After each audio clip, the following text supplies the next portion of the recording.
Bonjour à toutes et à tous et bienvenue à ce nouveau webinaire du Shift Project consacré aujourd'hui au territoire d'outre-mer, donc à la résilience des territoires d'outre-mer. C'est le troisième webinaire d'un cycle de 6 webinaires consacrés à la résilience donc, de différents territoires. On a déjà abordé la question des villes, la question des campagnes et donc aujourd'hui on s'intéresse aux territoires ultramarins.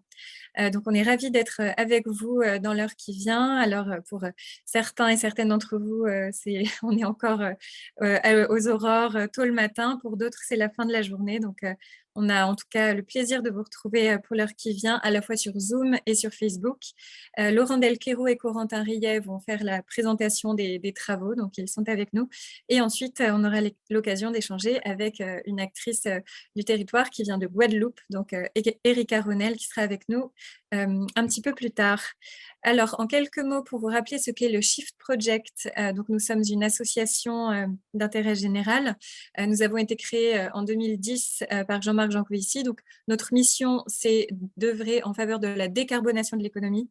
On travaille donc guidé par l'exigence de la rigueur scientifique et on éclaire et on influence le débat public sur la transition énergétique. Pour faire ça, donc, on a un certain nombre d'activités. On a de nombreux groupes de recherche, on publie des rapports, donc des groupes de travail, on fait des propositions pragmatiques et concrètes aux décideurs économiques et politiques notamment. On publie donc un certain nombre d'analyses que vous retrouverez sur notre site et nous menons également des campagnes de communication, de lobbying. Nous organisons de nombreux événements et enfin, nous avons des partenariats avec des acteurs institutionnels, des associations, des universitaires et des acteurs internationaux. Donc, au niveau de l'équipe, nous avons au sein de notre bureau donc Jean-Marc Jancovici, Laurent Morel, Michel Lepetit et Geneviève Ferron-Creuset. L'équipe salariée est d'aujourd'hui d'une vingtaine de personnes, principalement basée en région parisienne. Et nous avons également des chefs de projet un peu partout. Et enfin, l'association des Shifters, qui est une association sœur de celle de Shift, qui est constituée aujourd'hui de plus de 20 000 bénévoles, qu'on remercie chaleureusement puisqu'ils sont extrêmement actifs, elles sont extrêmement actives aussi, pour nous aider donc, pour la diffusion de nos travaux. Il y en a certainement beaucoup avec nous aujourd'hui. Et enfin, donc, puisque nous sommes une association, nous fonctionnons grâce au financement, donc des financements qui viennent principalement d'entreprises membres, dont vous avez la liste qui s'affiche ici, également des sponsors institutionnels, des fondations, des associations. Si vous voulez nous soutenir, c'est donc en écrivant à partenariat@theshiftproject.org ou en faisant sur le site Hello Asso. Laurent, je t'entends. Je vais te donner la parole dans une seconde. Juste le temps de vous rappeler également que cette présentation, donc ce webinaire est enregistré. Vous pourrez retrouver le replay juste après l'événement sur Facebook et sur notre chaîne YouTube, donc la chaîne du Shift Project dans quelques jours. Et le support de présentation, le support PowerPoint qui est utilisé par Laurent et Corentin sera également mis en ligne et vous serez fortement encouragés à l'utiliser si vous voulez aller voir vos élus et les acteurs de votre territoire pour accélérer la résilience. Laurent Delquero, Corentin Rillet, donc auteur de ces travaux, je vous passe la parole. Merci beaucoup Emma, merci, bonjour à toutes et à tous. Ravi d'avoir l'occasion de vous présenter ce nouveau webinaire consacré donc aujourd'hui au territoire d'outre-mer. Avant de rentrer dans le vif du sujet, je vous propose de revenir un instant sur l'objet même du Shift, à savoir cette économie libérée de la contrainte carbone. Beaucoup d'entre vous savent que nous utilisons l'expression de double contrainte carbone pour figurer à la fois l'urgence à sortir des énergies fossiles pour des raisons climatiques. L'essentiel des gaz à effet de serre provient de la combustion des énergies fossiles, pétrole, charbon et gaz. Et la deuxième contrainte, la deuxième très très bonne raison de sortir le plus vite possible de sa consommation d'énergie fossile, c'est que c'est une énergie finie qui finira par manquer. Et donc aujourd'hui, qu'on le veuille ou non, on va devoir sortir des énergies fossiles. Le petit schéma que vous avez sur la droite montre un extrait de nos travaux qui montre que la capacité même de production de pétrole des fournisseurs de l'Union européenne va décroître dans la décennie 2030. Et donc, tôt ou tard, on manquera de ces énergies finies que sont les énergies fossiles. Et donc, on doit en sortir le plus vite possible. C'est important de le rappeler parce que c'est à la fois la trame tout le diagnostic du Shift, mais c'est aussi très important pour les territoires en général, et on va le voir aujourd'hui pour les territoires d'outre-mer qui sont très dépendants des énergies fossiles, en particulier des transports aériens, des transports maritimes ou encore de la voiture individuelle. Donc le Shift a mené beaucoup de travaux, notamment un plan de transformation de l'économie française qui étudie secteur par secteur comment décarboner l'économie française à l'horizon 2050, comme la France s'est engagée à le faire. Alors, maintenant, parlons des territoires. Beaucoup de termes importants sur cette diapositive. La résilience des territoires pour tenir le cap de la transition écologique, le dérèglement climatique, la contraction énergétique inéluctable vont créer déjà toute une série de bouleversements et de crises qui vont être de plus en plus fréquentes, de plus en plus fortes, et cela quoi qu'il arrive. Donc le monde que l'on a connu jusqu'à présent, caractérisé par un climat stable, par le sentiment au moins d'une énergie abondante ou d'une disponibilité abondante de l'énergie ou des ressources naturelles en général, ce monde-là, il est terminé, il a vécu, et désormais, il va falloir vivre avec un climat instable et avec des contraintes fortes sur l'accès aux ressources énergétiques, mais d'une manière générale, aux ressources naturelles en général. Donc, ça veut dire de plus en plus de problèmes à gérer, avec de moins en moins de ressources, et donc il va nous falloir supporter, nous adapter à tous ces chocs et à toutes ces crises en réussissant la transition écologique. Et cette transition écologique, c'est justement cette transformation vers une société qui soit beaucoup plus sobre dans sa consommation énergétique, beaucoup plus sobre dans sa consommation de ressources matérielles. Et donc, c'est face à cet ensemble de bouleversements, de chocs, de crises climatiques, mais liées aussi à cette transformation, que l'on utilise cette expression de résilience des territoires. Donc, cette capacité des territoires à anticiper, à faire face aux crises, mais aussi et surtout à se transformer pour être moins vulnérables à l'avenir. Alors, les territoires, un mot sur les territoires. Évidemment, pourquoi nous intéresser aux territoires? Parce que tout simplement, ce sont les lieux de ces chocs et de ces perturbations, qu'elles soient climatiques ou économiques, sociales, politiques. C'est l'espace également de la prise en compte des spécificités, des caractéristiques de chacun de ces territoires. Nous y reviendrons largement, et c'est là que l'on peut tenir compte de ces spécificités et de ces ressources propres pour bâtir des politiques adaptées. Et puis enfin et surtout, c'est l'espace de proximité avec les citoyens. Donc c'est l'espace de partage des enjeux, du diagnostic, des vulnérabilités, mais surtout l'espace de co-construction, de redéfinition de nouvelles politiques, d'une nouvelle vision du territoire qui tient compte de toutes ces contraintes.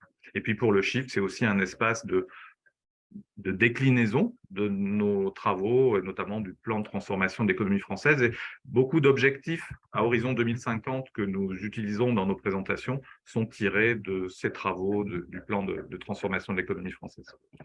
Alors, les territoires sont tellement importants qu'on a voulu justement essayer de mobiliser très largement sur ces territoires, et donc rapidement est venue l'idée d'une campagne qui viserait à changer de trajectoire pour le plus vite possible, et en tout cas avant la fin du mandat communal. Pourquoi? Parce que les choses sont en train de s'accélérer, parce qu'il en va de la sécurité et du bien-être des habitants. La France a pris toute une série d'engagements à l'horizon 2030. 2030, c'est demain, donc des engagements sur la réduction des émissions de gaz à effet de serre. Vous avez sous les yeux une visualisation des objectifs 2030 qui ont été encore revus à la hausse récemment avec l'Union européenne. Donc, vous voyez, il faut tripler la vitesse de réduction des émissions d'ici 2030 pour atteindre l'objectif.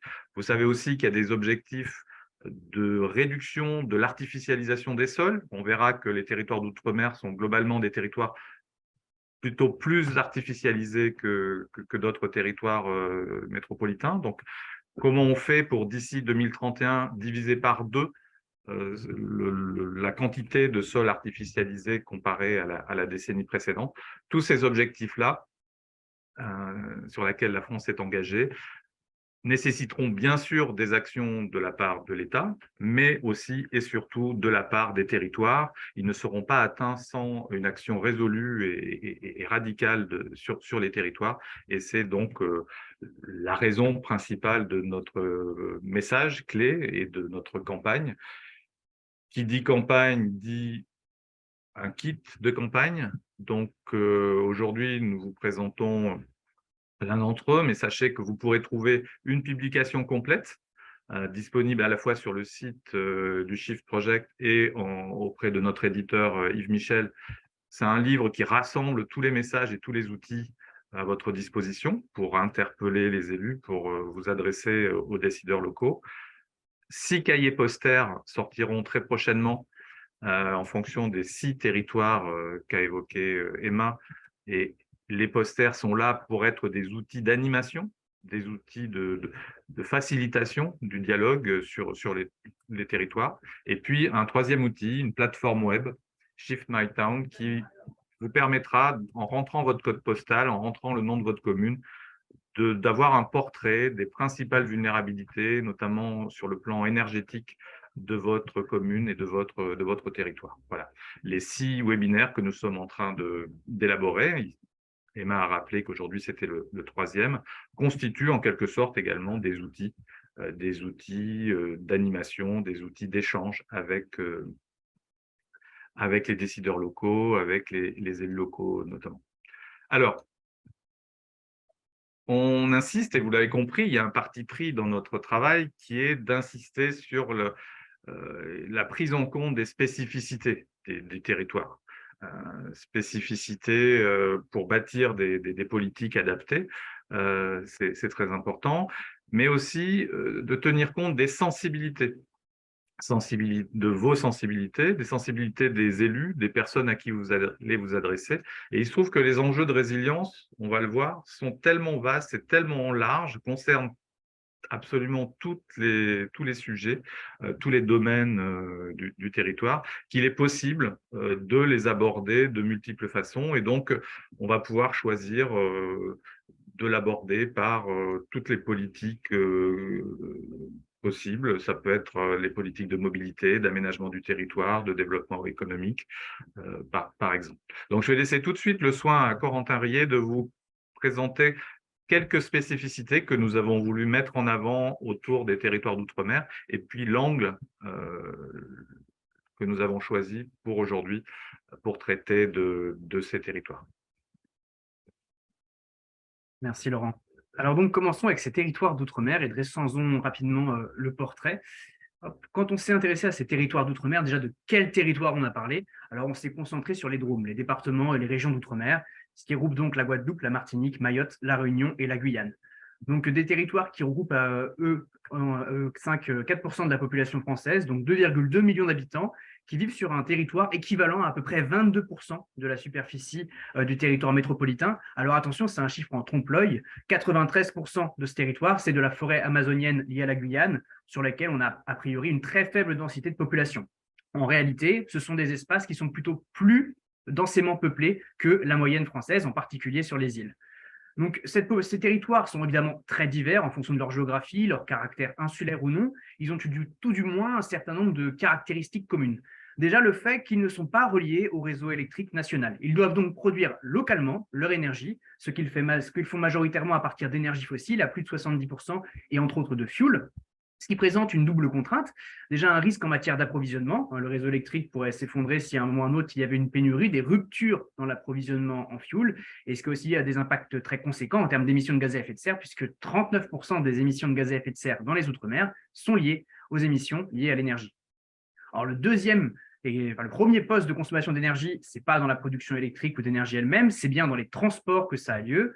Déjà, pour une spécificité également de ces territoires, c'est que pour assurer un lien avec la métropole, ils ont un recours massif avec l'aviation et entre autres, pour alimenter un secteur majeur de ces territoires qui représente en moyenne 10% de la valeur ajoutée, qui est le secteur touristique.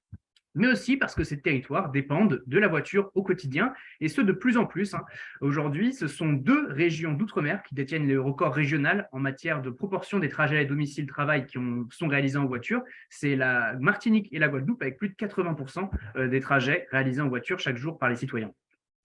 Donc, ce sont des territoires également qui sont confrontés à des questions d'urbanisme importantes. Le mal-logement est endémique, en particulier en Guyane et à Mayotte, et ce sont des territoires qui font face à des événements climatiques extrêmes, pour certains à la montée du niveau de la mer, et ça pose aussi de grandes questions en matière d'aménagement, d'urbanisme et d'adaptation au changement climatique. L'artificialisation, c'est sur ces territoires, elle est plus élevée que la moyenne. Elle est de 13% du territoire, contre avec la même méthodologie, 9% pour la France métropolitaine. Alors, ce n'est pas sans poser certaines questions vis-à-vis d'un champ qui est celui de l'agriculture.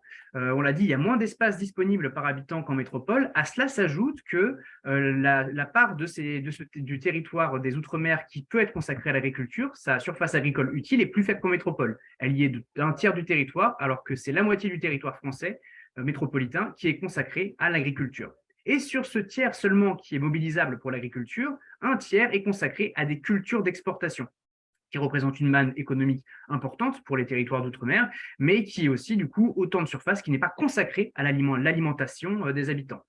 Donc, vous voyez beaucoup d'enjeux différenciés sur ces territoires qui, pour nous, représentent autant de portes d'entrée qu'on peut choisir pour intéresser les différents élus ou nos interlocuteurs selon leur champ de spécialité, leur champ d'intérêt. Donc, on aurait pu choisir justement de se concentrer sur la question du transport, de sa place, du côté de l'isolement sur les territoires d'outre-mer et donc de l'avenir de ces territoires vis-à-vis de ce transport, sur la question de l'urbanisme, de ce mal-logement endémique et du changement climatique. On a fait le choix de se concentrer dans la présentation d'aujourd'hui sur les questions alimentaires. Objectifs d'autonomie alimentaire qui sont très souvent répétés, on les fixe à 2030, 2035, et qui nous permettront de toute manière, c'est ce qu'on va voir ensemble, d'élargir un peu notre prisme à l'ensemble des politiques qui doivent être menées sur ces territoires d'outre-mer. Bon, le premier intérêt de la résilience alimentaire, la résilience de l'agriculture et de l'alimentation, c'est qu'on perçoit tout de suite leur caractère fondamental. Bien évidemment, si demain on n'a plus à manger sur ces territoires d'outre-mer, les crises seraient dramatiques. Et le problème, c'est que ces territoires d'outre-mer sont particulièrement vulnérables. Tout d'abord, une vulnérabilité qui est liée aux monocultures d'exportation, qui aujourd'hui fragilisent le territoire. On l'a dit, c'est un tiers des territoires d'outre-mer à peu près qui y sont consacrés. Alors, on peut juger que c'est une donne économique favorable, qu'il faut conserver ces espaces. Néanmoins, c'est bien un tiers du territoire qui ne peut pas être mobilisé pour l'alimentation des locaux. Deuxièmement, il faut le dire aussi, sur la canne à sucre, sur la banane, sur ces cultures d'exportation, les territoires français sont en compétition avec d'autres territoires à bas coût qui, globalement, tirent vers le bas les termes de l'échange, ce qui traduit entre autres par une balance commerciale qui s'est dégradée de 33% au cours des 10 dernières années pour ces territoires d'outre-mer. Il y a des choses plus structurelles aussi, c'est-à-dire dans un contexte de crise énergétique, ces cultures d'exportation pourraient se voir renchéries ou voire être rendues impossibles dans le cas de certaines crises liées aux énergies fossiles. Et enfin, évidemment, le changement climatique qui affecte ces cultures d'exportation, ne serait-ce que par les sécheresses, mais également les cyclones de haute intensité qui peuvent complètement ruiner une récolte, voire ruiner les bananeraies pour des années. Donc voilà, une donne qui ne va pas s'arranger a priori et qui fait que ces territoires sont vulnérables. Et dans leur sillage de ces cultures vulnérables, c'est toutes les populations, ouvriers agricoles et les territoires qui dépendent de cette économie, qui risquent d'être impactés. Un deuxième volet de sensibilité, c'est l'importance des importations sur ces territoires. Aujourd'hui, c'est majoritairement, de très loin, les importations qui pourvoient aux besoins alimentaires des populations. Et ça ne fait qu'augmenter. On a plus 9% d'importations en volume au cours des 10 dernières années pour les territoires d'outre-mer. Ce, dans un contexte où, rappelons-le, les territoires d'outre-mer paient déjà plus cher leur alimentation que les territoires métropolitains. Un panier qui est en moyenne 30% plus cher dans les outre-mer qu'en métropole. Et ce, alors que la population de ces territoires est plus pauvre. La conséquence, c'est qu'en moyenne, le panier alimentaire représente 1/5 du budget des habitants d'outre-mer.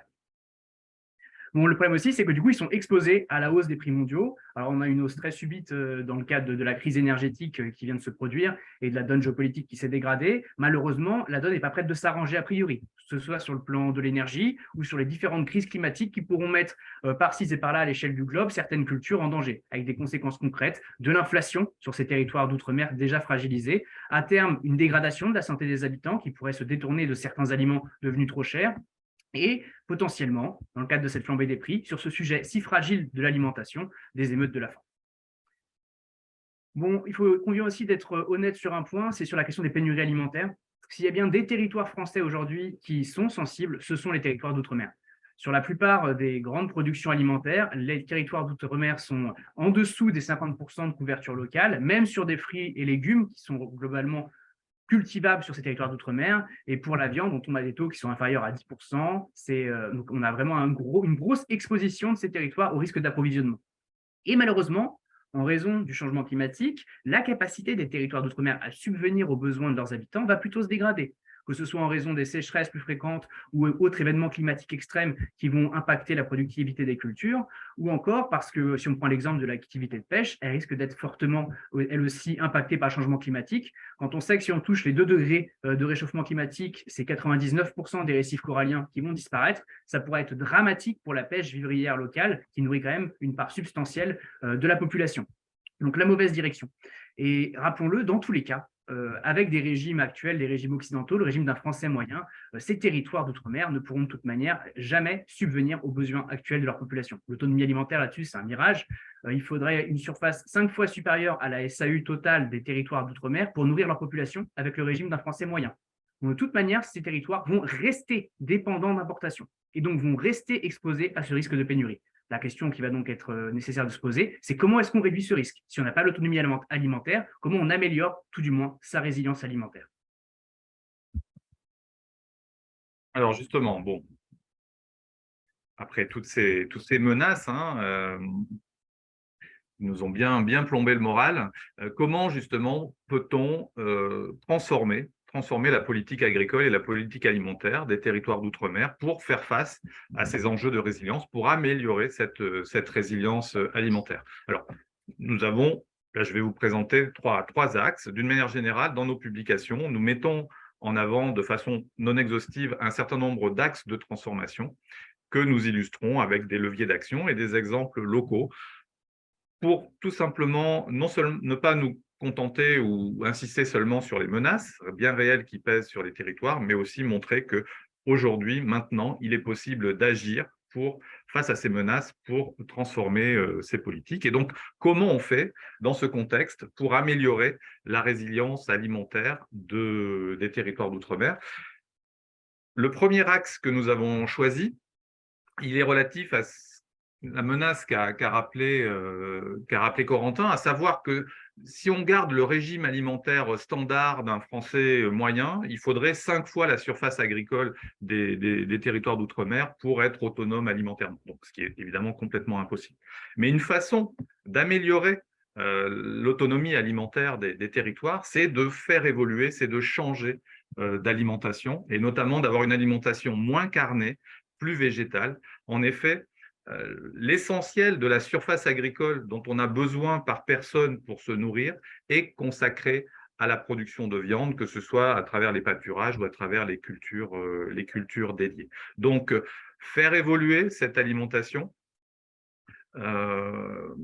développer un élevage qui soit uniquement un élevage de pâturage et évidemment produit localement, développer des productions locales de protéines végétales, cette évolution du régime alimentaire est susceptible de nous faire gagner des marges de manœuvre et de l'autonomie alimentaire de façon assez substantielle, sans compter les co-bénéfices d'une telle transformation, d'une telle politique, co-bénéfices que vous connaissez sur la santé, notamment, ou sur l'empreinte carbone du territoire, qui, elle aussi, est fortement liée à la consommation de viande. Donc là, vous trouverez dans la publication toute une série d'exemples de projets menés pour faire évoluer les pratiques alimentaires, notamment dès le plus jeune âge, des projets de transformation de la viande locale ou d'essais, d'expérimentation pour développer les protéines animales, notamment le soja bio, par exemple, sur plusieurs territoires.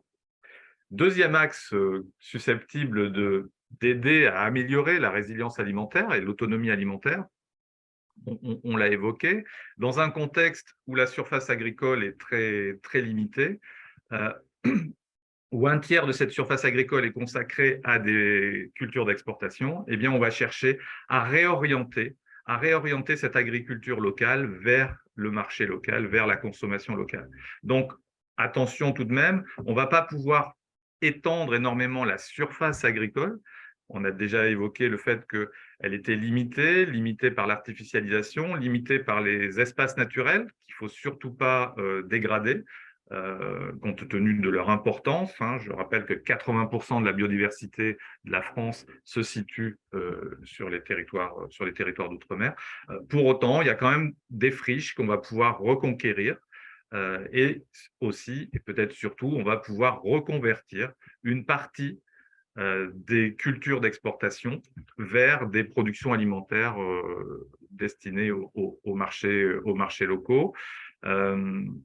Et ainsi on va améliorer sensiblement l'autonomie et la résilience alimentaire. Alors, on va pouvoir aussi développer des leviers un peu moins conventionnels comme l'agriculture urbaine, comme l'autoproduction, qui vont contribuer d'une certaine façon à la sécurité alimentaire des habitants et surtout leur permettre de capter une partie de la valeur ajoutée. On a évoqué le fait que les populations sont globalement plus pauvres avec une part de leur budget disponible consacrée à l'alimentation plus importante. Donc, si on développe l'agriculture locale, si on développe l'autoproduction, on réduit la dépendance de ces ménages, notamment aux importations et comment dire, on va dire à la volatilité des prix agricoles pour des populations qui sont globalement pauvres. Donc là aussi, pas mal d'exemples figurent dans la publication de jardins partagés,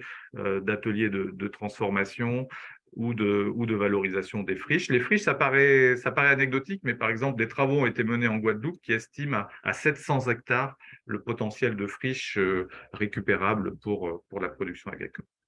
Enfin, troisième axe, susceptible de nous faire gagner des marges de manœuvre en matière de résilience et d'autonomie alimentaire, c'est d'adapter l'agriculture au sol, au contexte local, de la libérer autant que possible de sa dépendance aux énergies fossiles, aux intrants chimiques, bref, de généraliser des pratiques agroécologiques qui vont être non seulement favorables à la résilience alimentaire d'une manière générale, mais qui vont être également favorables à la préservation des sols, souvent appauvris et soumis à l'érosion, qui vont permettre aussi et surtout d'être beaucoup moins sensibles au prix des énergies fossiles, que ce soit les carburants, que ce soit lié aux engrais. Vous savez que les engrais ont fait x4, le prix des engrais a été multiplié par 4 là, depuis 2 ans. Alors, c'est une agriculture qui va nécessiter un peu plus d'espace que l'agriculture conventionnelle, mais qui sera moins vulnérable, qui sera plus intensive en main-d'œuvre, donc créatrice d'emplois non délocalisables, et permettant ainsi d'offrir des perspectives économiques intéressantes sur le territoire. Donc là aussi, vous trouverez une série d'exemples d'expérimentation ou de développement de l'agroécologie en Polynésie, en Guadeloupe, par exemple. Vous trouverez même des exemples de territoires voisins. On a un exemple intéressant de Cuba, qui, dans les années 90, s'est vu privé d'énergie fossile pour des raisons d'approvisionnement en énergie fossile, pour des raisons géopolitiques, et qui a dû transformer complètement son agriculture et qui aujourd'hui est largement autonome en fruits et légumes avec des pratiques agroécologiques. Voilà quelques exemples qui, j'espère, pourront vous inspirer et montrer que ces transformations-là sont aujourd'hui en partie à l'œuvre et qu'il faut évidemment aller plus loin. Donc, ces différentes politiques vraiment centrées sur l'agriculture et l'alimentation, donc c'est le cœur de ces politiques qui sont liées à la résilience alimentaire. Mais néanmoins, il ne faut pas garder des œillères. Il faut les élargir à cette réflexion à l'ensemble des politiques publiques qui sont portées par les territoires d'outre-mer pour éviter que ces autres politiques sectorielles ne viennent miner la résilience alimentaire locale ou encore qu'elles entrent en conflit avec certaines de ces politiques. L'exemple le plus parlant, c'est peut-être la question de l'urbanisme et de l'aménagement sur ces territoires. On l'a dit, aujourd'hui, ce sont des territoires très artificialisés et ce sont des territoires sur lesquels il va falloir encore, pour un grand nombre de raisons, construire. Déjà pour résorber l'insalubrité et le mal logement, qui est une réalité sur ces territoires. Il va falloir le faire également aussi dans des contextes de crise climatique, avec un recul du trait de côte, ou avec certains événements extrêmes qui viendront mettre complètement à plat certains logements. Donc la question, c'est comment est-ce qu'on peut avancer sur ce sujet sans pour autant aller miner les terres agricoles ou encore aller chercher sur les espaces naturels riches. Alors, ça ne veut pas dire qu'on arrête d'urbaniser, du coup, ça veut dire qu'on va le faire de manière plus stratégique, en allant bien sûr densifier et travailler sur les espaces déjà artificialisés. Ça voudra dire aussi parfois peut-être des gestes ambitieux en matière de réorientation de l'usage de certains bâtis aujourd'hui dédiés au tertiaire ou encore au tourisme. Et ça voudra dire artificialiser de temps en temps certains espaces naturels, mais du coup en sortant d'une vision purement quantitative pour aller regarder la qualité de ces terres en question, leurs valeurs naturelles, leurs valeurs productives, et essayer de le faire aux endroits où c'est le plus stratégique sur ces plans-là. Ça, c'est le premier point sur éviter de réduire du coup les surfaces disponibles alors qu'elles sont déjà faibles. Le deuxième point, c'est d'éviter la concurrence avec l'usage de ces produits végétaux pour l'alimentation. Et il y a plusieurs secteurs économiques qui ont eux aussi besoin, encore une fois, de produits, que ce soit alimentaires ou de biomasse pour leur fonctionnement. Et on peut citer par exemple l'exemple du tourisme. Bien évidemment, il faut nourrir tous ces touristes qui viennent dans les Outre-mer, et donc réfléchir à la manière de les nourrir. Comment est-ce qu'on peut transiter aujourd'hui vers une alimentation pour ces touristes qui est majoritairement importée pour correspondre à leurs choix alimentaires et qui sont en plus très souvent une alimentation plutôt pléthorique? Comment est-ce qu'on va vers des modèles plus sobres proposés aux touristes, peut-être plus authentiques, qui utilisent des produits locaux? En tout cas, ce qui est certain, c'est que l'alimentation mise dans l'assiette d'un touriste, ce sera toujours moins d'aliments mis dans l'assiette d'un habitant local. Donc, comment est-ce qu'on trouve un équilibre entre ce développement touristique et les besoins alimentaires locaux? C'est une question qui mérite d'élargir du coup à ce secteur économique fondamental, la question agricole. Un autre point très important, c'est la question de la production d'énergie. Alors, on l'a dit, les territoires d'outre-mer vont devoir décarboner leur électricité. Ça passe pour beaucoup d'entre eux par le développement du solaire, majoritairement, de l'éolien, parfois de la force des courants, etc. Mais ça passera aussi pour stabiliser les réseaux électriques, souvent par un appoint thermique qui permettra de stabiliser le réseau électrique. Il y a beaucoup de projets aujourd'hui qui veulent faire passer à la biomasse les centrales thermiques de ces territoires. Ça pose un grand nombre de questions. D'une part, parce que si jamais on décide d'importer la biomasse nécessaire, finalement, on ne fait que reproduire un risque sur l'approvisionnement, qui, si demain il devait cesser, mettrait à l'arrêt les centrales du territoire, tout en contribuant à la déforestation importée. Et si on essaye, ce qu'il faudrait tenter de faire, de limiter l'approvisionnement à l'échelle de l'économie locale, il va falloir réfléchir non seulement à éviter les cultures agricoles dédiées pour éviter la rivalité avec l'alimentation, et donc partir uniquement sur des résidus ultimes, et d'autre part, limiter aussi, pour l'approvisionnement en biomasse, d'aller frapper dans les espaces naturels de manière trop importante et essayer de respecter la biologie de ces espaces.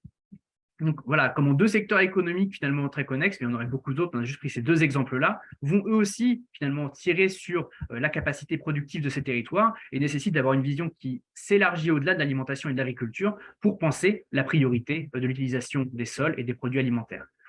Alors maintenant, si on descend un petit peu et qu'on s'intéresse à l'ensemble du système alimentaire, on peut constater qu'il y a d'autres vulnérabilités qui, encore une fois, touchent d'autres secteurs de l'économie.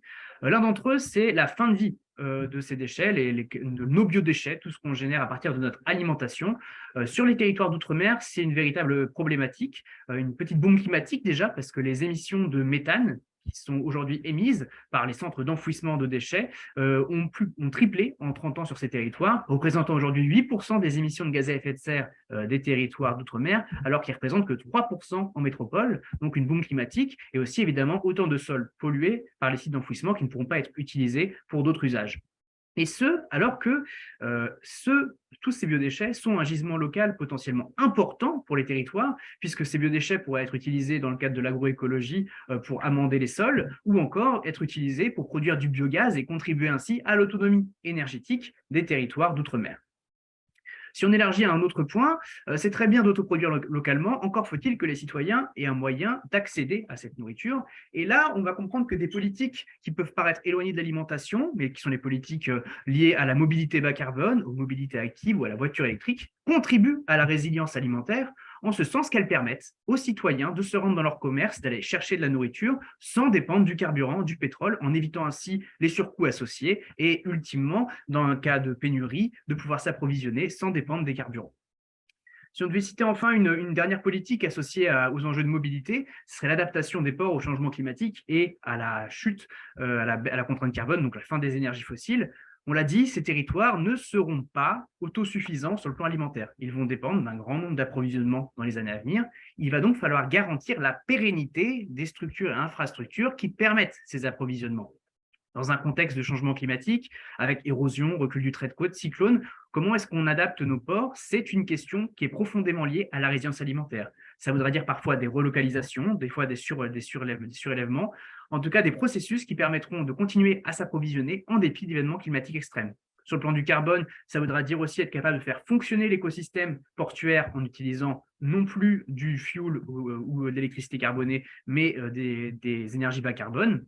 Et ça voudra peut-être dire aussi réfléchir à l'approvisionnement de ces territoires pour développer finalement un approvisionnement régionalisé de plus courte distance avec des pays et des territoires voisins qui évitent du coup de passer par la France et donc de renchérir le coût en raison des énergies fossiles et de risquer potentiellement des problèmes d'approvisionnement plus facilement. Donc, vous l'aurez compris, au-delà de ces purs enjeux alimentaires et d'agriculture, c'est bien l'ensemble des politiques territoriales qu'on peut mettre en mouvement à partir de cette question alimentaire pour éviter, déjà pour mettre un peu de cohérence, éviter les rivalités entre différents secteurs qui mineraient la résilience alimentaire en réduisant l'alimentation disponible pour les populations, et aussi en ouvrant finalement le système alimentaire à l'ensemble de ces dimensions et pas uniquement à la production, que ça aille de l'approvisionnement initial jusqu'à la fin de vie des déchets, en passant par l'accès des populations à leur alimentation. Alors justement, avant de conclure cette présentation, nous voulions partager avec vous 5 principes d'action, 5 principes qui nous ont guidés et qui peuvent vous guider, vous, décideurs territoriaux, élus locaux, à prioriser les actions à mener dans un contexte, je le répète, où les ressources vont être de plus en plus contraintes, de plus en plus limitées. Le premier de ces principes, il est de ne pas aggraver le problème. Il est d'être capable d'avoir le courage, parfois, de renoncer, de suspendre les projets qui ne s'inscrivent pas dans un monde décarboné, dans un territoire décarboné ou dans un territoire adapté au changement climatique. Et ça peut être le cas, par exemple, de projets d'infrastructures qui sont là pour des dizaines d'années et qui sont totalement obsolètes à l'horizon 2040-2050 dans ce monde post-carbone. Donc, ça peut être l'exemple de centres commerciaux, de lotissements isolés, mais ça peut être l'exemple de complexes hôteliers ou d'agrandissement de l'aéroport qui renvoie encore à un modèle de tourisme de masse qui sera obsolète dans ce contexte-là.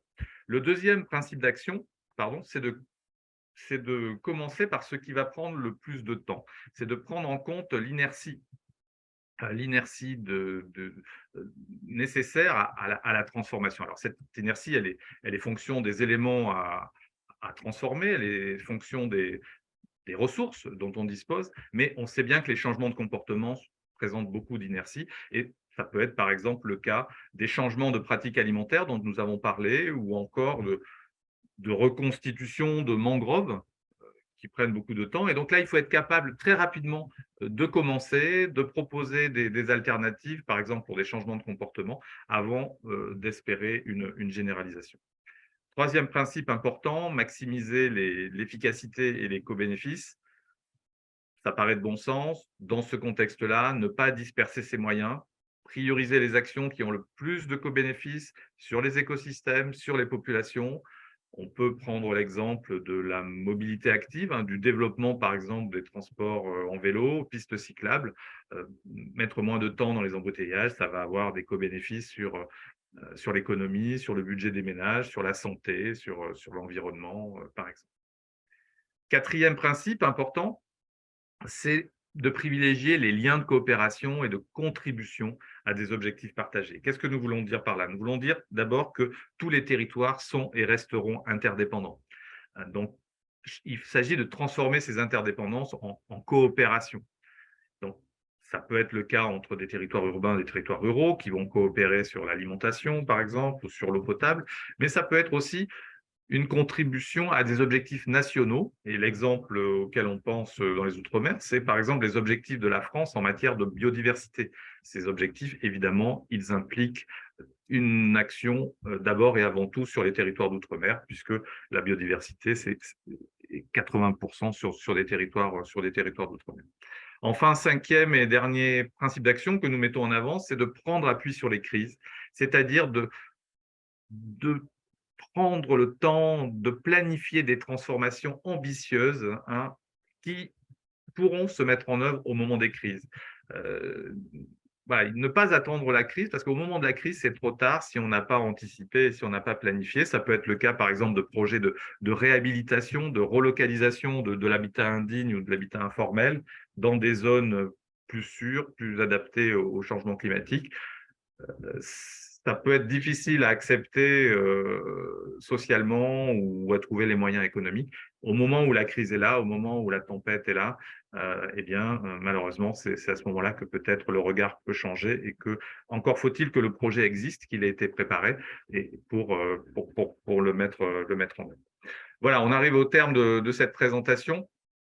Nous voulions rappeler justement à quel point tout ce qui vient d'être dit montre que, quelle que soit l'entrée que l'on prend, quelle que soit la politique que l'on privilégie dans un premier temps, c'est finalement l'ensemble des politiques qui doivent évoluer. Donc c'est bien un changement global dont il s'agit, et un changement global à engager rapidement. Il n'y aura pas d'autres mandats complets avant 2030. On a rappelé les objectifs ambitieux qu'avait pris la France à l'horizon 2030. Donc, il nous reste 3 ans avant la fin de ce mandat pour engager ce changement. Nous proposons dans nos publications de l'organiser autour de 3 étapes. 3 étapes clés. Une première autour de la compréhension du problème, bien comprendre le problème et le partager autour de soi. Partager cette compréhension. Donc, ça veut dire aussi investir au moins 1% de son budget dans la formation, l'expertise, le diagnostic des vulnérabilités, des enjeux de résilience de son territoire. Ça permet une deuxième étape de mobilisation justement de toutes les parties prenantes de ce territoire autour d'un nouveau projet, un projet de territoire plus sobre, plus résilient. Ça peut passer par des moratoires. Souvent, le moratoire de certains projets crée un choc, et ce choc peut être propice au débat et finalement à la réflexion sur la nouvelle vision à moyen terme et les objectifs qui vont permettre de guider les politiques. Et justement, une troisième étape qui vise la réorientation, la mise en cohérence de ces nouvelles politiques à l'aune de la nouvelle vision, des nouveaux objectifs de résilience et de transition écologique. Voilà.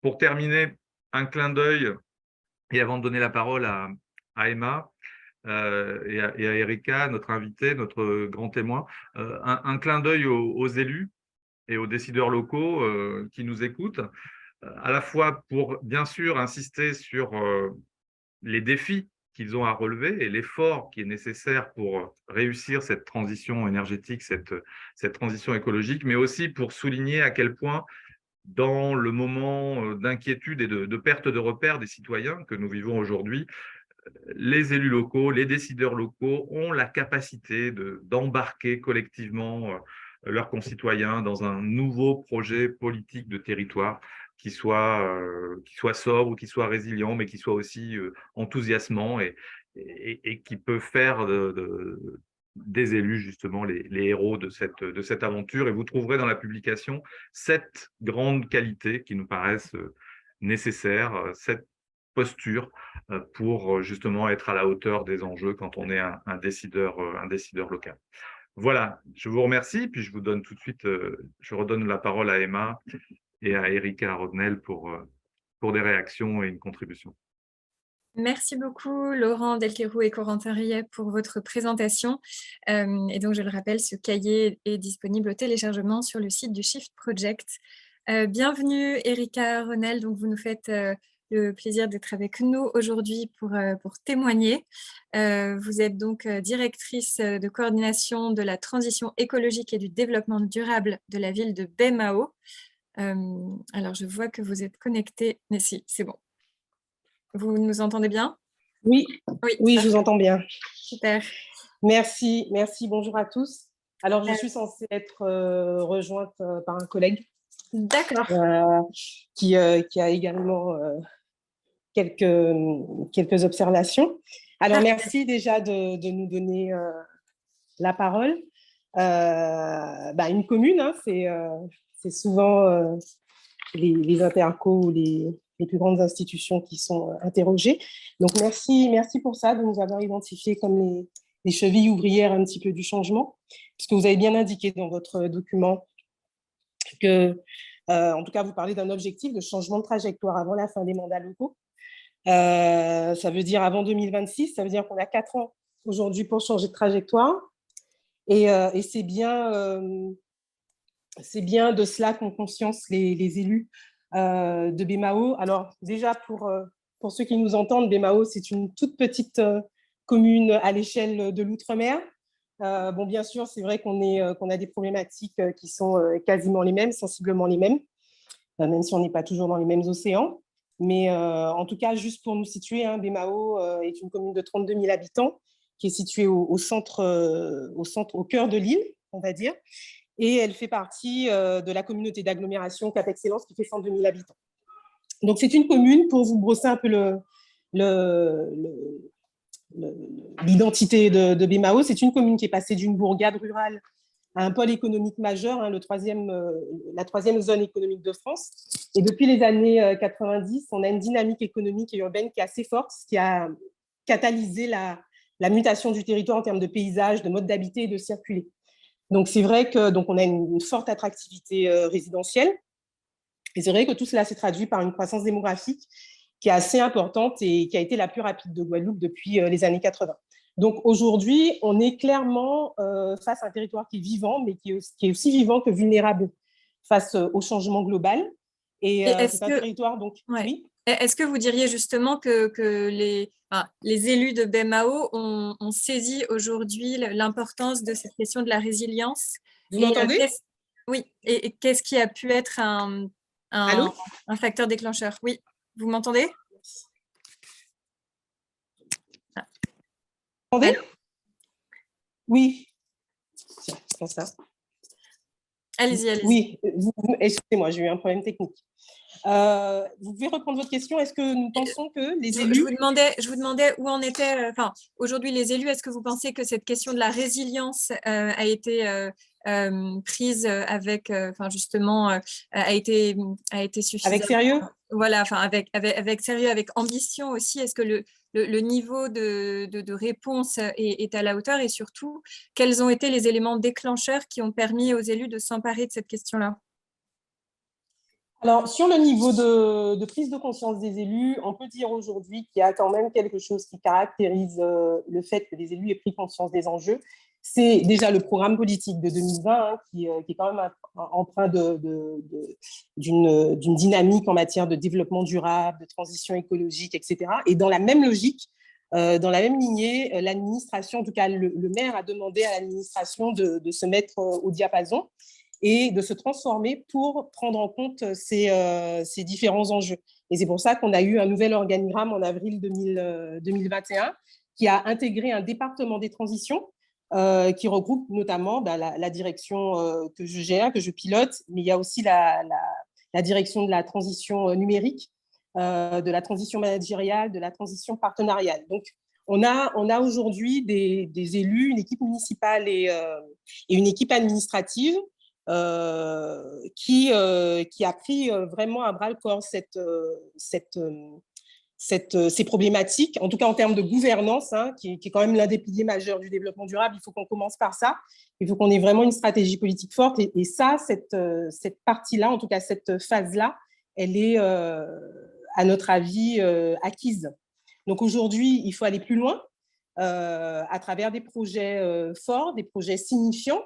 On a des projets, le PLU, mon collègue pourra en parler, le PLU qui doit pouvoir traduire concrètement les objectifs de l'équipe municipale, tout en prenant en compte le fait que la commune est dans un bassin et à l'intérieur aussi d'une Guadeloupe qui a ses orientations globales. Et donc, l'idée, c'est qu'on soit vraiment en interaction avec Cap Excellence, qui est notre interco, qui porte des documents de planification forts également, avec le SCOT, avec le projet de territoire, le PCAET, avec le CRTE aussi, le contrat de relance de la transition écologique. Autant de documents aujourd'hui avec lesquels on doit pouvoir travailler et qui doivent se refléter dans nos documents de proximité tels que le PLU, avec nos projets d'aménagement et de développement durable. Mais ça, mon collègue va en parler. Et donc, il y a la région, le département, on a énormément d'acteurs sur le territoire qui œuvrent pour la biodiversité, pour les transports, donc on a l'ADEME, l'Agence des 50 pas, l'ADA, les connus, qui travaillent avec nous. Mais c'est vrai qu'on a bien pris conscience au-delà même. Il y a tout un travail quand même de sensibilisation, ça n'est pas terminé. Hein. On a une équipe municipale de 39 élus, donc il faut vraiment qu'on y travaille. C'est la pédagogie, c'est la répétition, il faut qu'on y travaille, il faut qu'on rabâche. On est en train de mettre en place des actions de sensibilisation sur le long terme, des cycles d'échange avec nos partenaires aussi sur les problématiques liées à la décarbonation. Donc un plan de communication et un plan de formation aussi. Hein. On a bien conscience du fait qu'on ne peut pas aller plus loin avec les bagages qu'on a aujourd'hui. Il faut qu'on se densifie. D'ailleurs, au niveau du CNFPT, on a vraiment un travail à faire. Hein, ça a déjà commencé, hein, l'INET, le CNFPT, pour les formations, de telle sorte que nous puissions avoir des formations qui soient en cohérence avec les nouveaux enjeux. Et on a bien noté dans votre document, d'ailleurs, qu'il y a 3 éléments qu'on peut retenir. Hein. C'est que c'est vrai qu'on a, nous, villes, mais aussi les autres strates de collectivités et les autres acteurs, associations, les think tanks, etc., qui œuvrent également beaucoup dans ce domaine-là. On a bien compris que nous sommes des territoires vulnérables, des territoires insulaires, les premières victimes du changement climatique. Et donc, on doit aller 2 fois plus vite. On a bien compris l'enjeu d'accélération. Même si on y est, il faut qu'on aille encore plus vite parce que l'érosion du trait de côte nous montre bien que chaque jour, à 50 mètres pas par décennie, mais tous les 100 ans, hein, de ce que j'ai compris, il y a quand même quelque chose à faire très, très rapidement. Donc, il faut qu'on accélère. Il faut qu'on densifie aussi nos mesures de contrôle. Ça, c'est extrêmement important. Et en termes d'anticipation aussi, de planification, les planifications ne doivent plus se faire en silo, mais peut-être imaginer une planification à l'échelle de la Guadeloupe où on voit intervenir l'ensemble des acteurs de telle sorte que les interactions, les coopérations entre les uns et les autres soient bien perçues et qu'on sache clairement où on en est et où on doit aller et dans combien de temps. Parce que la planification dont on parle, c'est une planification sérieuse, opérationnelle, datée, etc. À long terme. Et effectivement, pour revenir à ce que vous disiez sur la formation, lors de la première publication donc, du Shift Project vers la résilience des territoires qui est paru en 2021, l'une des recommandations phares, c'était de consacrer 1% du budget de fonctionnement des collectivités à la formation. Donc, ça... Effectivement, ça permet de diffuser plus largement à la fois les enjeux et les transformations, donc les recommandations à mettre en œuvre. Et justement, par rapport à ce que vous disiez donc sur cette question du fait d'accélérer les choses, est-ce qu'aujourd'hui les citoyens vous mettent la pression, entre guillemets, et comment est-ce que par exemple, les shifters, shifteuses qui nous suivent aujourd'hui ou les personnes qui voudraient mobiliser leur commune, leur interco, leur collectivité peuvent, qu'est-ce que vous leur conseillez justement pour qu'ils soient eux-mêmes force de proposition et qu'ils contribuent à accélérer la mise en œuvre de stratégies de résilience? Je crois qu'il n'y a pas d'autre recette que la proximité. Hein. La proximité, la relation, la restauration du lien de confiance aussi entre les habitants. On le voit, hein, la crise démocratique qu'on est en train de vivre, ça aussi, c'est vraiment quelque chose à restaurer de telle sorte que la communication soit beaucoup plus fluide entre les pouvoirs publics, mais pas que. On parlait des associations, des bras armés, des politiques publiques, des élus. Hein. On compte vraiment aujourd'hui sur ce grouillement de partenaires au niveau de la société civile, etc., pour travailler constamment avec notre population, qui de toute façon, on le voit à travers tout ce qu'on est en train de vivre, les effets du changement climatique sont ressentis par tous. Hein, on voit tout ce qu'on vit en termes de tempêtes, de cyclones, etc. Donc, tout le monde, en tout cas, personne aujourd'hui ne peut se dire, ne pas savoir, en tout cas, ce qu'il en est du changement climatique et des effets sur sa propre vie. Hein, je vais juste passer la parole à mon collègue qui a beaucoup de choses à dire, je crois. C'est bien, merci. Bonjour à tous, donc c'est Didier Béral-Catelo, je suis directeur général adjoint de la ville de Bémao. Vous m'entendez? Oui, on vous entend. Oui, parce que comme on partage avec Erika, on va dire son micro filaire, là, donc c'est pas être sûr que vous m'entendez. Ce que je pourrais dire, alors moi un des aspects que j'ai retenu, c'est la nécessité effectivement vous avez appelé ça « commencer par ce qui prend du temps ». Moi, je trouve ça vraiment très intéressant parce que nous, je ramène ça pour l'instant à notre rôle de collectivité territoriale. On a un vrai rôle, je veux dire, en matière d'aménagement du territoire et sur des territoires insulaires comme les nôtres. le sujet de l'aménagement du territoire prend une importance considérable. On a parlé du retrait du trait de côte, mais très récemment, il y a à peine un peu plus de 2 mois, on a eu une tempête Fiona qui a dévasté une partie de la Guadeloupe, en tout cas aux abords des cours d'eau. Et on se rend bien compte que l'espace, il y a une concurrence entre les différentes utilisations des espaces. En Guadeloupe, par exemple, on a ce qu'on appelle le parc national, qui prend une très grosse partie d'une des îles de l'archipel qui est à Basse-Terre, qu'on se doit absolument de préserver parce que c'est le poumon vert de la Guadeloupe. Mais dans le même temps, il y a des zones d'habitation, il y a des zones d'activité économique, il y a des zones pour le loisir et pour le tourisme, et tout cela pourrait, et bien évidemment pour l'agriculture, okay, qu'il faut préserver. Et donc, pour des collectivités territoriales qui dessinent en fait les projets futurs, c'est hyper nécessaire pour nous de commencer tôt, effectivement, et donc d'emporter l'adhésion de nos populations, puisque le sujet de la concurrence des espaces va forcément être un des sujets les plus importants sur lesquels on devra apporter une attention considérable. Et donc, moi, ça m'intéresse beaucoup puisque nous sommes en train de travailler sur notre plan local d'urbanisme. La région Guadeloupe travaille sur son schéma d'aménagement régional. Et des fois, moi-même, je me sens un peu démuni en termes de connaissances, de formation pour proposer des orientations à nos élus, oui, de tenir compte de l'ensemble de ces contraintes et tout en ayant bien conscience qu'on a souvent, des fois on connaît le sujet, on sait ce qu'il faut faire, je parle souvent des populations, mais c'est le cas de nous tous en fait. On est pris par des injonctions contradictoires, hein. On se dit qu'il faudrait faire ça, mais dans l'immédiat, on a du mal à le mettre en œuvre. Et c'est le sujet c'est le dernier point, et je le prends comme ça, je pioche un petit peu dans la présentation qui a été faite, c'est l'idée de prendre appui sur les crises. Donc, comment faire pour qu'effectivement, à partir des crises, alors on a une récente là qui est Fiona, mais on a connu en 89 un ouragan terrible, nous savons qu'en permanence, nous sommes, alors même si c'est un peu différent, mais ça parle aussi de résilience, hein, nous sommes sur l'ensemble des îles de la Caraïbe, mais on est sur une plaque tectonique qui un jour ou l'autre fera un big one, comme on dit, hein. Et donc il faut que nous soyons en mesure sur tous ces sujets-là d'être suffisamment résilients pour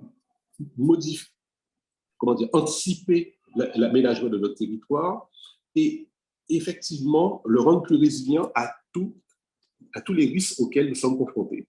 La problématique, en effet, de la montée des eaux, des inondations, enfin, on va pas faire la liste, on les connaît. Et bien sûr, il y a énormément voilà, sur ce sujet-là, on a un vrai, comment dire, de nombreuses actions à mettre en œuvre. Effectivement, à mettre en œuvre. Je vous en prie. Merci pour cette contribution. Je voudrais revenir sur un point, enfin, je m'adresse d'ailleurs à vous deux. Corentin a présenté tout à l'heure les risques qui pesaient sur l'outre-mer, notamment en matière de résilience alimentaire et les risques de pénurie alimentaire potentielle qui pouvaient advenir dans les prochaines années. Est-ce qu'aujourd'hui, vous avez mis en œuvre donc, une stratégie pour que la Guadeloupe aille vers plus d'agroécologie ou quels sont au contraire les freins au niveau de l'agriculture, justement, pour accélérer ce changement de pratique et rendre l'agriculture locale plus résiliente? Alors, au niveau de la Guadeloupe, c'est vrai qu'au niveau de la région, on a un document autour du développement agricole, autour d'une planification. Localement, un peu plus dans les communes, on est à peu près 5 ou 6 entités à porter des projets alimentaires territoriaux, dont BMAO, notamment BioMAO. C'est un projet alimentaire territorial qui est structuré autour de 5 axes. Et il y a un axe réservé justement à l'approvisionnement de nos cantines scolaires. C'est de cette manière-là qu'on s'est saisi de la problématique, hein, en mettant la cantine en porte d'entrée du PAT. Et dans la mesure où nous sommes 32 communes et que nous avons chacune cette problématique de cantine, je crois que si chacune d'elles se saisit de cette problématique-là, ça fera quand même un effet collectif assez important. Mais de manière globale, il y a effectivement des choses qui se passent. En tout cas, il y a de grandes intentions qui sont posées sur la table avec des acteurs qui agissent déjà. Mais encore une fois, hein, je reviens à la notion d'accélération. Il faut qu'on aille encore plus vite. L'installation de nouveaux agriculteurs, c'est un vrai sujet aujourd'hui. Il y a beaucoup d'initiatives qui émergent. Mais là, on a la problématique du foncier. Il faut libérer le foncier qui est occupé aujourd'hui. Il faut aller dans les friches, hein, vous l'avez dit aussi. Et donc là, il faut travailler avec le département, avec la région, avec la SAFER, avec les propriétaires fonciers aussi privés qui disposent de terrain, qui peuvent mettre à disposition. Donc là, c'est vraiment quelque chose ce sont des énergies à libérer clairement pour aller plus loin dans les intentions qui sont déjà et les initiatives qui sont déjà portées par beaucoup de jeunes d'ailleurs. Et puis il y a un sujet quand même, c'est-à-dire vis-à-vis de l'agriculture, il y a un sujet économique qui se pose clairement. Bien sûr. C'est-à-dire que quand vous avez des denrées alimentaires qui arrivent avec des prix qui défient toute concurrence par rapport à ce qui peut être produit chez nous, forcément, les gens font un choix économique. Et donc, il s'agit également de faire jouer d'autres leviers, des leviers politiques et quelque part, même si on est bien évidemment sur le territoire national, mais avec une concurrence, mais de produits nationaux même qui viennent concurrencer nos propres productions locales. Le développement de l'agroalimentaire, par exemple, devient un sujet extraordinaire sur des économies aussi petites que les nôtres. Je parle vraiment de l'ensemble des îles, hein. Ce n'est pas seulement la Guadeloupe, hein. Tous les territoires insulaires sont confrontés à ce même sujet. Et donc, il y a des efforts qui doivent être faits effectivement par les collectivités, pour les citer, par les agriculteurs, par l'ensemble des acteurs de l'agriculture et plus largement qui interviennent sur l'alimentation. Mais leurs efforts, nos efforts ne pourront être compris et reçus et on pourra apporter l'adhésion de nos populations que si, au final, la personne, lorsqu'elle vient pour faire ses achats, les choix alimentaires, il faut que ça soit concurrentiel. Et donc, on a d'autres leviers à mener et qui sont au niveau national cette fois-ci, quelque part, d'une forme de protection de nos économies pour permettre aux acteurs de l'alimentation et de l'agriculture de chez nous qu'ils puissent avoir leur place. D'accord. C'est bien noté. Un grand merci à tous les deux pour votre témoignage et pour cet éclairage sur ce qu'il se passe sur la commune de Baie-Mahault en Guadeloupe. On vous remercie d'avoir répondu présent aujourd'hui. Et merci encore. Et comme l'heure tourne, effectivement, on va devoir conclure. Donc, je vous rappelle, comme l'a dit Laurent tout à l'heure, que la publication Climat Crise, comment transformer nos territoires est d'ores et déjà accessible sur le site du Shift Project, donc en version numérique gratuitement. Et vous pouvez également la commander auprès de notre éditeur Yves Michel en version papier. Les cahiers posters, donc chaque cahier qui correspond à chacun des 6 territoires, donc ville, campagne, métropole, outre-mer, littoral et montagne, vous pourrez les retrouver sur le site du Shift Project. Et enfin, la plateforme web Shift My Town sera accessible a priori en début 2023, donc idem, on vous tiendra au courant. Un dernier mot également pour remercier les partenaires de ces travaux, donc les partenaires de notre programme Stratégie de résilience des territoires. Et effectivement, avant cela, les prochaines dates. Donc, on est à 3 webinaires sur 6. Le prochain rendez-vous, c'est le 29 novembre à 19h. On parlera donc de la résilience des métropoles. Et ensuite, le 1er décembre à 19h, ce sera sur la résilience des montagnes. Et enfin, le 7 décembre, toujours à 19h, résilience des littoraux. Un grand merci à toutes et à tous de nous avoir accompagnés aujourd'hui et ce webinaire sera donc disponible sur la page Facebook du site et sur notre chaîne YouTube dans quelques jours. Excellente fin de journée ou bonne journée en Guadeloupe, je crois qu'il est encore assez tôt et à très bientôt. Au revoir. Merci, au revoir.